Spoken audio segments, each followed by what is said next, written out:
pessoal, tudo bem?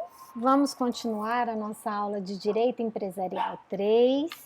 Hoje nós estamos caminhando para a nossa quinta aula, é a aula 5. Nós finalizamos a unidade 1, que tratava das noções gerais de título de crédito, e hoje nós vamos iniciar a unidade 2. Vamos tratar da unidade que tem o título de declarações cambiais. Então, peguem o material de vocês. Lá no material de vocês eu postei aula 5, tá bom? Lá nos arquivos de vocês vão encontrar aula 5, o mesmo título que eu dei na aula do YouTube para facilitar a localização dos arquivos de vocês, tá bom? Depois eu vou tentar renomear os outros e postar os outros separadinhos para vocês acompanharem as outras aulas para ficar mais fácil, combinado? Então, olha só, essa unidade, cujo título é Declarações Cambiais, até hoje eu dava ela depois de explicar a letra de câmbio, mas eu achei por bem modificar para ver se vocês entendem melhor os títulos de crédito, para ver se fica mais fácil o entendimento dos títulos de crédito. De que trata essa unidade? E a gente vai iniciar aí pelo item 2.1, que trata das noções gerais.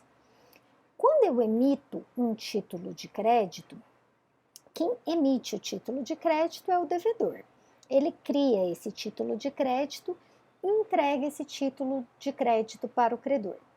No momento de criação ou no momento de circulação do título de crédito, existem várias outras assinaturas ou declarações que podem também estar inseridas nesse documento. E são essas assinaturas que a doutrina e a lei chamam de declarações cambiais que nós vamos estudar. Então, hoje nós conhecemos 4 espécies de declarações cambiais diferentes que podem estar inseridas dentro de um título de crédito, que são o aceite, o endosso, o aval e o saque. Então, na verdade, nós iremos estudar o que significa cada uma. Na aula de hoje, nós iremos estudar o aceite e uma parte do endosso.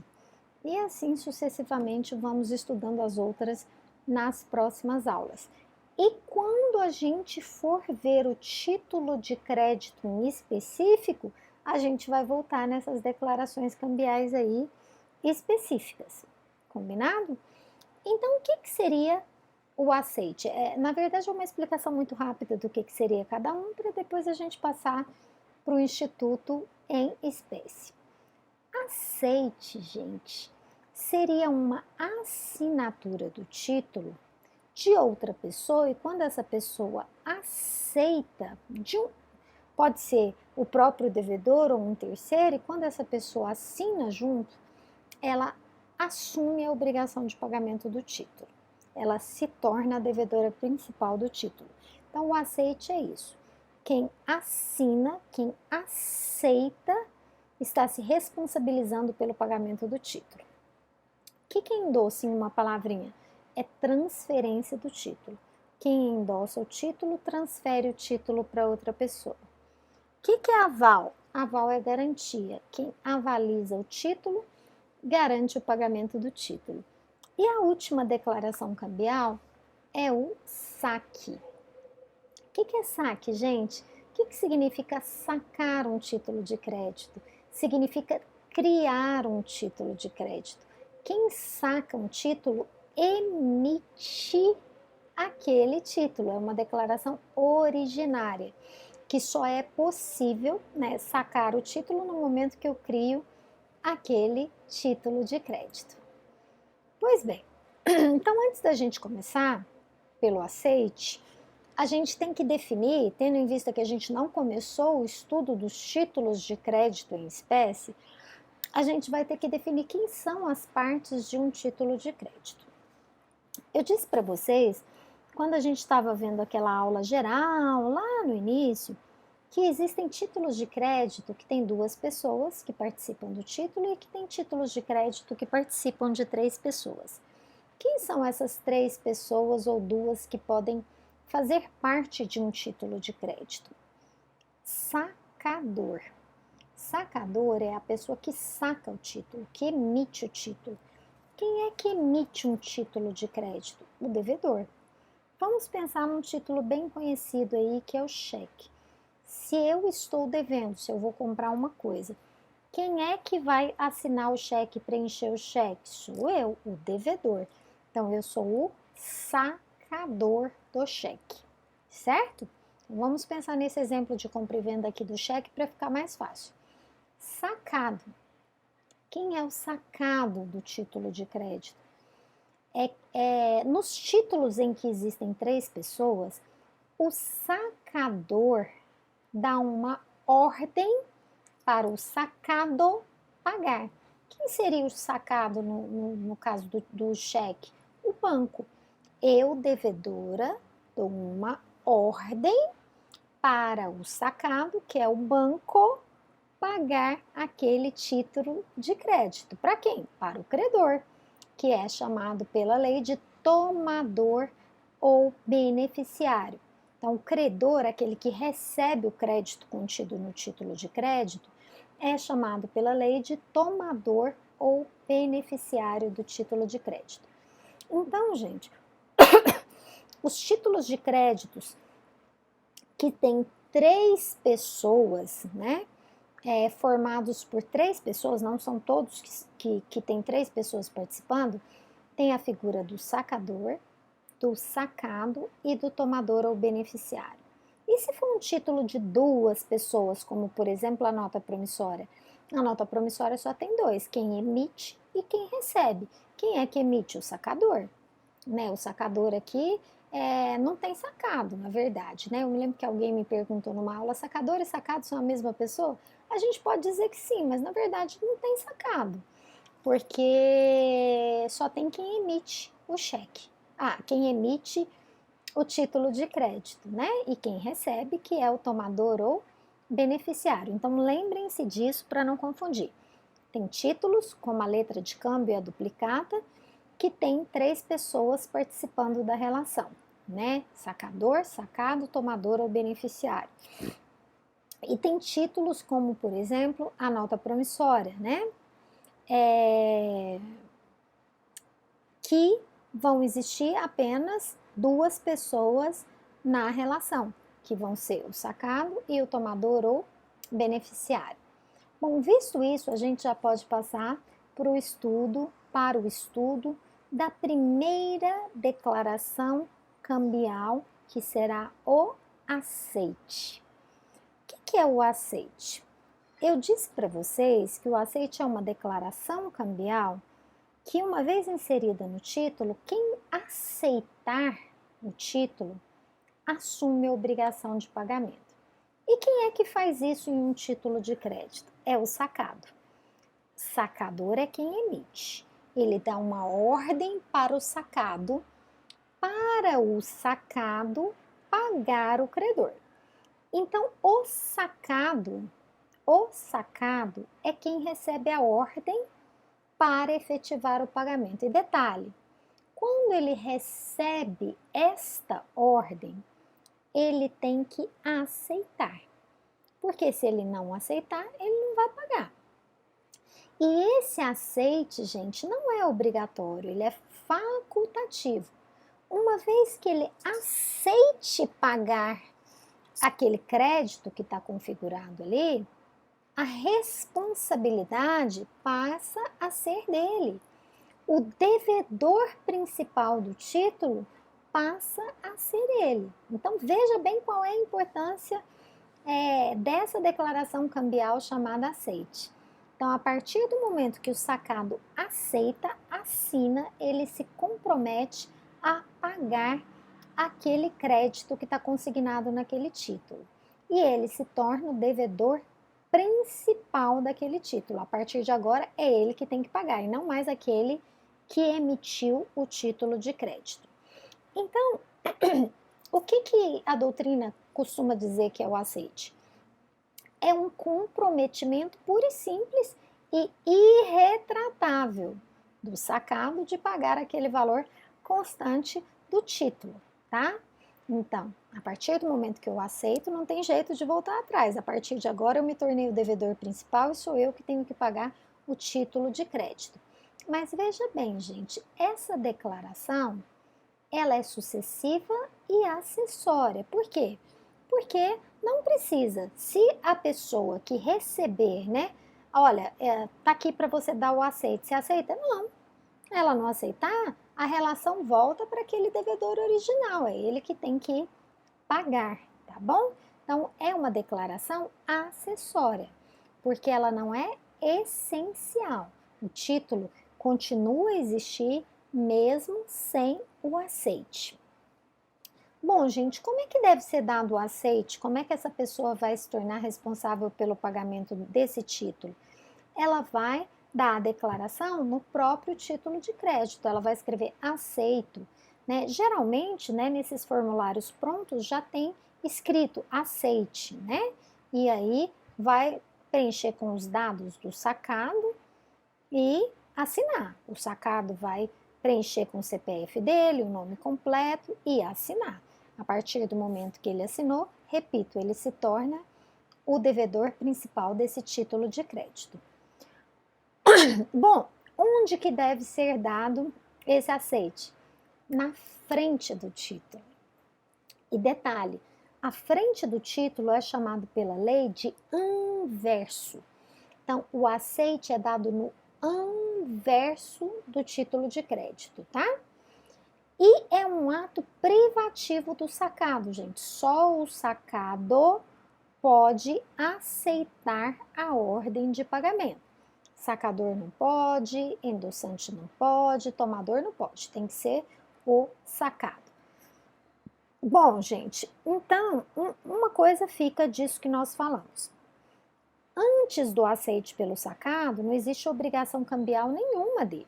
O aceite, ele é facultativo. Só que a partir do momento que ele aceita, aí não tem mais como ele sair da obrigação. Ele se torna responsável pelo pagamento da ordem e ele vira o devedor principal da obrigação. Bom, vamos voltar aqui, eu falei um pouquinho sobre a forma, mas vamos falar mais um pouquinho como que deve ser dado o aceite no título de crédito. Primeiramente, eu disse para vocês que não tem jeito, né? Para que exista o aceite, essa declaração cambial, obedecendo aí o princípio da literalidade, ela deve ser dada no próprio título de crédito. Então, tem que ter a assinatura dele ali no título, né, no anverso na frente do título de crédito. Quem é que dá? Como, né? Quem é que vai assinar? É o sacado. Se o sacado não puder, pode ser através de um procurador, né? Existe uma forma solene, um jeito que a lei especifica? Não, a lei só fala que tem que ser no anverso, na frente do título de crédito. E se o aceite for dado no verso do título de crédito, vai valer? Depende. Se houver indicação que aquilo é aceite. Se tiver escrito assim, aceito o pagamento do título de crédito, aí sim, nesta situação, ele vale mesmo que escrito no verso. Se tiver uma assinatura solta na frente, ela vai ser tida como aceite.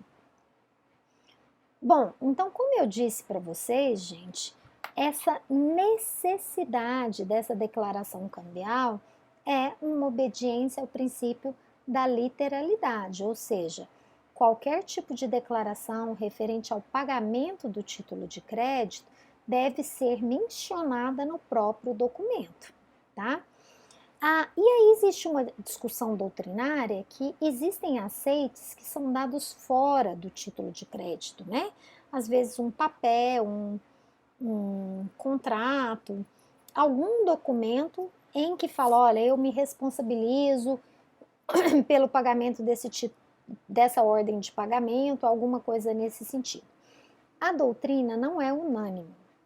Tem uma parte da doutrina que fala que se o aceite for dado fora do título de crédito, ele vai produzir seus efeitos normalmente, tornando o sacado o devedor da obrigação. Então, assim, não vai mudar nada, vai continuar a mesma coisa.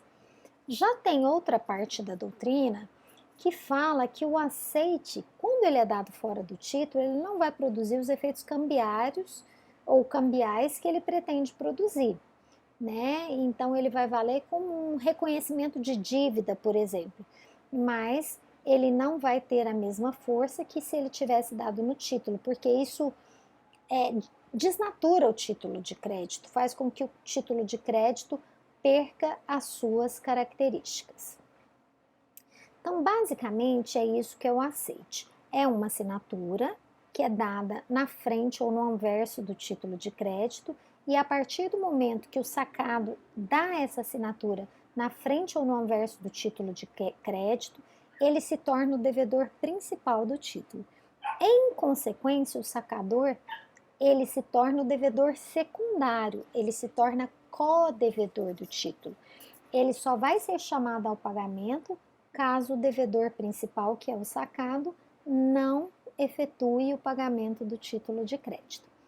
Vamos falar mais sobre o aceite? Vamos falar mais um monte de coisas sobre o aceite quando a gente começar os títulos de crédito em espécie. A gente vai voltar nisso tudo quando a gente falar sobre a letra de câmbio, nota promissória, cada um dos títulos a gente vai voltar nessas declarações cambiais. Então fiquem tranquilos em relação a isso, tá? Então aqui é uma explicação mais rápida. Na próxima unidade a gente começa a aprofundar nisso. Bom, o outro assunto que a gente vai começar na aula de hoje, nós não vamos terminar, nós vamos falar só sobre uma parte, é sobre o endosso. O que é o endosso? Nós falamos um pouquinho do endosso lá na unidade 1, quando a gente estava estudando o modo de transferência dos títulos de crédito. E nós falamos que existiam os títulos nominais e existiam os títulos ao portador. E eu falei para vocês que os títulos nominais poderiam ser transferidos por endosso, que são os títulos à ordem. Em regra geral, são transferidos por endosso. Então, o que é o endosso? O endosso é uma declaração cambial, gente, acessória. O título nasce sem essa declaração. Ela é acessória porque para o título existir não precisa necessariamente de endosso, né? E o dono do título de crédito, que é o credor do título, que agora passa a se chamar endossante, ele transfere os seus direitos para outra pessoa. Então, olha só, eu sou o credor de um título de crédito. Por alguma razão, eu preciso pagar alguém. Eu vou pegar esse documento que eu tenho, esse título de crédito, e transferir esse título para outra pessoa. Eu que vou transferir o título de crédito sou o endossante. A pessoa que vai receber o título e ser o novo dono do título de crédito é o endossatário. Então, nós temos duas partes diferentes aqui. O credor originário, que é o endossante, e o novo credor do título de crédito, que é o endossatário. Então, o que é endosso, gente? É o meio próprio de transferir os títulos de crédito. É o jeito certo de transferir um título de crédito. Eu vou transferir meu título de crédito? Não necessariamente, só se eu precisar. É muito comum nas relações comerciais, eu recebo cheques pré-datados de clientes, eu não posso esperar esses cheques compensar, eu vou numa factory, eu vou num banco e faço desconto antecipado desse título de crédito. Mas para eu poder fazer isso, eu vou ter que endossar, eu vou ter que transferir a propriedade desse documento para o banco, ou para o dono da factory, ou para o agiota, seja lá para quem vai me adiantar esse valor para eu agilizar as minhas atividades empresariais. Certinho? Então, o que é um endosso? É um ato cambial. E através desse ato de transferência, o título vai circular. Então, gente, o título só vai poder circular através do endosso se houver nele a cláusula ordem. E eu já tinha dito para vocês que, em regra, todos os títulos possuem a cláusula ordem. A cláusula não à ordem é a exceção, não é a regra. A regra é, mesmo que não esteja escrito, é que esteja implícita essa cláusula à ordem. Então, significa que, regra geral, os títulos são transferíveis por endosso. Existe exceção? Existe, a gente vai estudar elas tempestivamente, tá bom?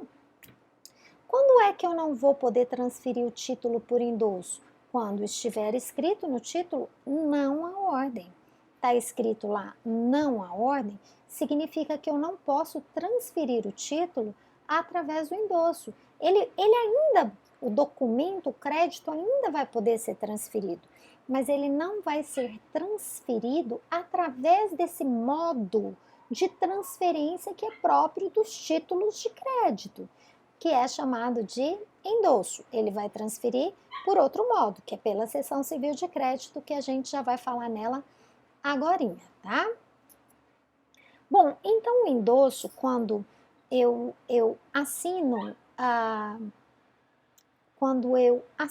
no verso, eu já vou falar sobre isso daqui a pouco, no verso do título de crédito e transfiro a propriedade para alguém, produz alguns efeitos. Quais são esses efeitos produzidos pelo endosso? Primeiro, eu acabei de falar, é transferir a propriedade. Eu já não sou mais o dono do crédito. O dono do crédito passou a ser aquela pessoa, passou a ser um endossatário, né? Mas o efeito mais importante, que talvez não seja conhecido por vocês, é que ele responsabiliza o endossante. Aquela pessoa que transferiu a propriedade, o fato dela transferir a propriedade não retira ela da relação. Ele se torna co-devedor ou corresponsável pelo pagamento daquele crédito. Se o devedor principal não pagar, o endossatário, que é o novo credor, ele pode cobrar do endossante. Então, gente, olhem só que coisa maluca. Apesar do endosso transferir a propriedade do título de crédito, quando o endossante assina e transfere essa propriedade, ele também está dando uma garantia do pagamento daquele título. Ele está passando aquele título para outra pessoa, mas ele está falando assim, olha, se ele não pagar, eu pago, tá? Está aqui minha assinatura. Eu estou me responsabilizando pelo pagamento. Então, ele garante tanto a aceitação como o pagamento do título. Ó, a não ser que exista cláusula em contrário.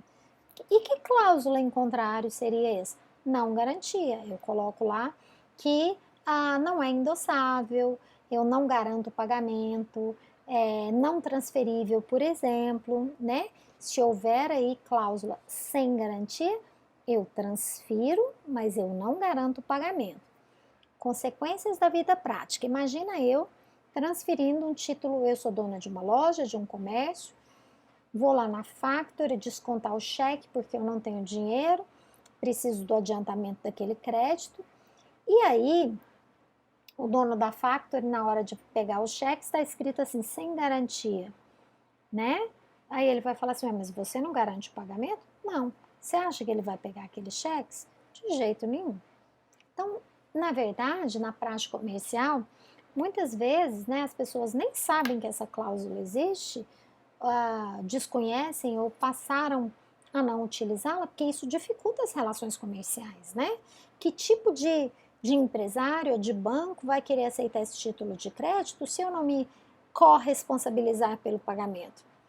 Então, assim, muitas vezes quando eu vou dar essa aula, e essa aula é presencial, os alunos me perguntam assim, nossa professora, mas eu nunca ouvi falar que eu podia endossar e não me responsabilizar pelo pagamento? Pode, não tem problema nenhum, só que na praxe comercial, isso vai dificultar um pouquinho a circulação do seu crédito, porque quem vai pegar aquele documento vai falar, ué, mas você não quer garantir o pagamento? Então, eu não vou receber esse documento, porque eu corro o risco de não receber, tá bom?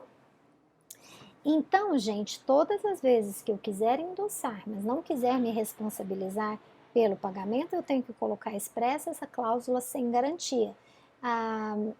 Que aí, neste caso, né, eu não me responsabilizo pelo pagamento. Outra coisa, gente, em regra, eu posso endossar várias vezes. Existem algumas limitações ou existiram em relação ao cheque. Quando a gente chegar lá, a gente vai falar sobre isso. Mas não existe limites quanto ao número de endossos, né? O endossante pode endossar, o endossatário, na verdade, né? O endossatário, ele pode endossar novamente, dando garantia ou não dando garantia, né? Todas as vezes que eu vou endossar, o endossatário vira um endossante da próxima, né? Então, eu posso dar garantia ou não dar garantia aí do meu endosso, tá bom? Então, a gente tem que prestar bastante atenção nesses detalhes. Outra coisa importante também em relação ao endosso é que o devedor do título, ele não pode opor exceções pessoais em relação ao sacador ou em relação aos portadores anteriores, a menos que haja má-fé. Lembra aquilo que eu falei nas primeiras aulas, que quando o título circula, ele fica abstrato, ele se desvincula da relação original? Pois é, o título circula pelo endosso. A partir do momento que o título circula, ele se desprende da relação original. Então, quem for pagar o título, que é o devedor do título, ele não vai poder questionar a relação original da dívida. Ele não vai poder discutir, olha, eu não vou pagar por causa disso, disso ou daquilo. Ele tem que pagar e depois ele tem que resolver aí com quem passou o título para ele. Mas ele não pode falar que ele não vai pagar porque a compra não deu certo ou porque o produto não foi entregue, nada disso, tá? Então, os devedores não podem opor exceções pessoais. Um outro ponto que eu queria falar para vocês é que, em relação ao endosso, existem algumas regras no Código Civil que são diferentes das regras constantes nas leis especiais. Como, por exemplo, o artigo 914. Ele inverteu a regra da responsabilidade solidária do endossante. Esse artigo 914 fala que o endossante não se responsabiliza pelo pagamento do título, salvo cláusula expressa em contrário. Isso é exatamente o contrário do que dizem as leis especiais. As leis especiais falam que a partir do momento do endosso, o endossante se torna corresponsável pelo pagamento do título. Qual regra que deve prevalecer? A gente tem que voltar naquele raciocínio, gente. Regra geral, se eu estou tratando de um título de crédito típico, prevalece a lei especial, tá? E a lei especial determina a corresponsabilidade do endossante. Eu só vou aplicar o Código Civil no caso dos títulos atípicos, tá? Mais uma coisa. Em relação à forma, como o endosso deve ser feito? Lembra que eu falei que o aceite tem que ser na frente do título, é uma assinatura? Na frente do título, o endosso é no verso. O aceite é no anverso, o endosso é no verso. Basta uma assinatura do endossante. Eu não sei vocês se já tiveram oportunidade de ir no banco descontar um cheque. Quando o cheque é seu, né? Aí você chega no banco e ele fala assim, assina no verso, por favor. O que você está fazendo? Você está endossando. Você está autorizando aí que aquele cheque passe para a propriedade do banco, tá? Então, regra geral, feito no verso. Se eu fizer em outro lugar, se eu fizer na frente, se eu fizer no anverso, eu tenho que escrever que aquilo é endosso. Por endosso, transferência. Olha, gente, a gente tem que aprender assim. A lei especial me coloca um jeito, uma forma que deve ser feito. Quando ele é feito de forma diferente, tem que haver uma expressão identificando aquela declaração cambial. Então, o aceite é no anverso. Se ele for feito no verso, eu tenho que escrever aceito, por exemplo, e assinar. O endosso, ele é no verso. Se eu colocar no anverso na frente, eu tenho que colocar transferência por endosso, mas alguma coisa que identifique. Outro ponto, já tinha falado para vocês, não há limite quanto ao número de endossos. Posso endossar 50 vezes, enquanto couber no documento, eu posso fazer um novo endosso. Eu não, quem pegar o documento, quem for o credor do documento. o endossatário, que é o novo dono do documento, pode endossar novamente. Aí ele vira endossante, quem receber vira endossatário. Outra coisa, o endosso, gente, ele pode ser feito em favor do sacado. Não há nenhuma proibição na lei, né? Se existe um título que tem sacador, sacado, tomador ou beneficiário, não há nenhum tipo de restrição que ele seja feito para o sacado. Outro ponto importante, a gente vai falar isso bastante quando a gente estiver estudando a letra de câmbio. O endosso ele deve ser puro e simples, não pode ter nenhum tipo de condição no endosso. Só escrever lá por endosso e assinar. Não podem ter regras, não podem ter limitações, não pode ter nada. Outro ponto é que o endosso parcial, endossar uma parte do título de crédito, é nulo de pleno direito. Pensa um cheque, eu escrevo lá no verso, endosso a metade do valor contido e assino. Gente, não tem jeito, endosso é transferência. No momento em que eu endosso, eu tenho que entregar o documento para o novo credor. Como é que eu vou ficar com a metade do que está no título de crédito e o novo credor com a metade? Eu tenho que rasgar o documento no meio, não tem jeito. Então, por isso que o endosso parcial ou limitado é nulo de pleno direito. Bom, existe o endosso ao portador, aquele endosso que eu só assino no verso. Eu não identifico para quem eu estou passando o título de crédito.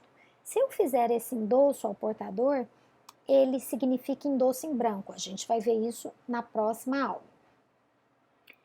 Em relação às partes do endosso, eu já disse para vocês que existem duas partes, o endossante e o endossatário.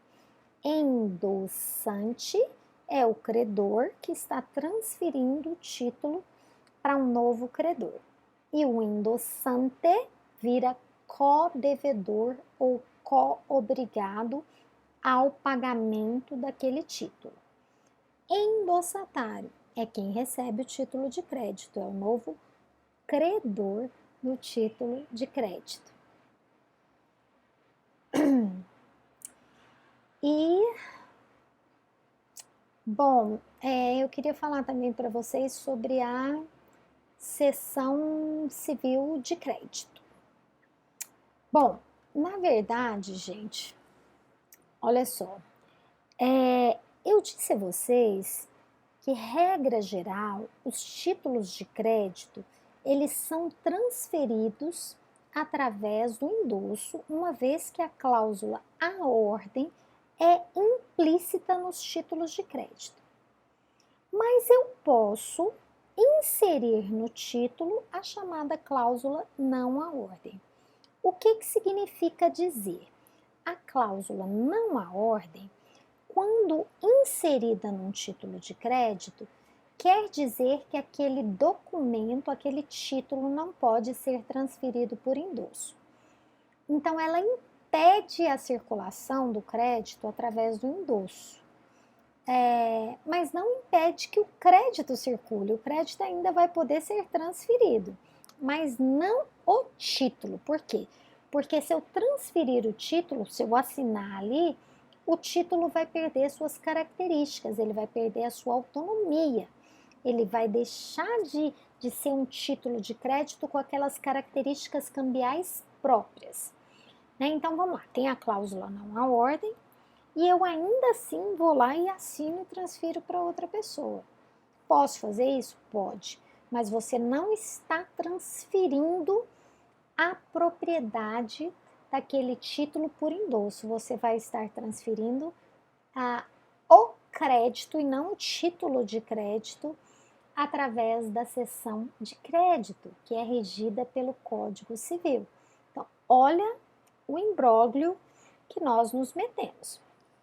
Então, olha só, todas as vezes que a cláusula não à ordem estiver inserida no título de crédito, aquele título não pode ser transferido por endosso.